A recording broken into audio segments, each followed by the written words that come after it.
All right, Mike, back again here at Bellator. A little different this time, headlining another card. I mean, you've been with Bellator for most of your career. I mean, speak on the relationship you have with them, because this is your last fight on the contract.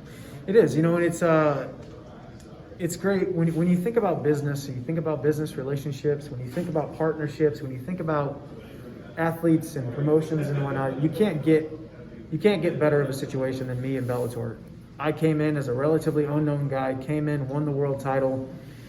My fights, 3, 4, 5, 6 of them single-handedly turned Bellator into what they are today. And on the same token, there is no Michael Chandler without the promotion and the platform and the bright lights of Bellator and what this organization has done for me. So it's an exciting time, even if it's somewhat bittersweet. Somewhat if this is my last fight with Bellator. Somewhat if this is the last time stepping in the Bellator cage. Do I think that's going to happen? I don't know. It's up to Scott Coker and the brass, and it's up to me also to accept an offer. And we'll see what happens. Either way, I'm forever indebted to the first Bellator regime with Bjorn Rebney and Tim Danaher, all the way through to when Spike took over with Kevin Kay, Frank Tenke, Niall Sherman, John Slusser, and now to the new regime with Scott Coker and Rich Chu, Mike Hogan, and Kerry, and these guys. It's a really, really great group of people here. Mm-hmm. Whether I stay for the next 10 years or I go, my time with Bellator was some of the best years of my life. Mm-hmm. And so Henderson, second round with him, you've beaten him. What would beating him twice put on your legacy? I mean, he's a legend. Yeah, it's always good. I mean, with a legend like Benson Henderson, you beat him once, it's good, but you beat him twice, you're great. It's a great performance. And for me, it's a rematch. I always like to go out there and put an even bigger performance on than I did the first time. So that's the goal in the second one. Be even more convincing, be even more exciting, be even more explosive, be even more decisive on me going out there and showing my dominance over a guy like Benson Henderson. And was that part of accepting the rematch? I know you've always accepted everything, but to have the legacy of beating Benson Henderson twice. Yeah, I mean, I think it was more.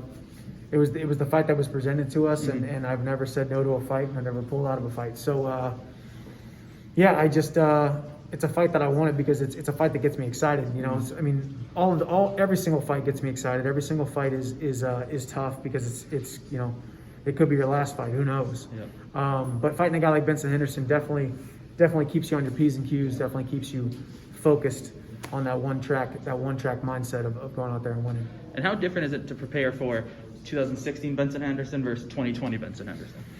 The thing about Benson Henderson, he hasn't changed much over the years, but he's still, and I always say it, he's not the best fighter in the world, but he's a hard guy to beat. Mm-hmm. He's durable. He knows how to win fights. He knows how to squeak out decision victories. So for me, there's not a ton of danger that is necessarily posed when doesn't have the crazy knockout power. He doesn't have these slick submissions. He doesn't have crazy powerful kicks that's gonna knock you out. He can catch you with something. But he's been kind of the same guy over the last, since I've been watching him. Mm-hmm. Even back when he was UFC champion, he still didn't do a lot. Wasn't a dominant guy, but he was a winner. Mm-hmm. And so, many had you winning that fight 4-1, round-wise. It went to the judges, was a split decision. I mean, does that put anything in your mind, like, I can't let this go to the judges on Friday night?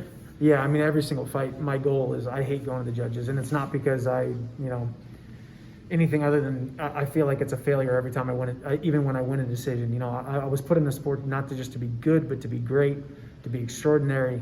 And quite frankly, I just, in as a humble way as possible, like, I don't think these guys train like I do. I don't think they make the sacrifices I do. They don't put the time, the effort, and really look at this like a calling on their life, a higher calling on their life, to do amazing things inside of a cage, for it to be a metaphor to reach people, inspire people, motivate people. I've been around the block, been to a dozen different gyms, been around the highest ranked guys in all the different organizations and all the different weight classes, and I think I just train differently, and I care more than a lot of people do. This is a hobby that people get paid for in a lot of people's eyes. To me, this is my passion.